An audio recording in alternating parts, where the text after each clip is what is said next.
as I was saying, I was going to show you how it's all going to work now. Here we go.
So have you got any ideas then how to run it on when you go out doing shows like trail guide or trail show, things like that?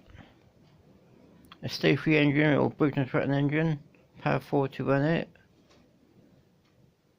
Anyway, thanks for watching. Bye.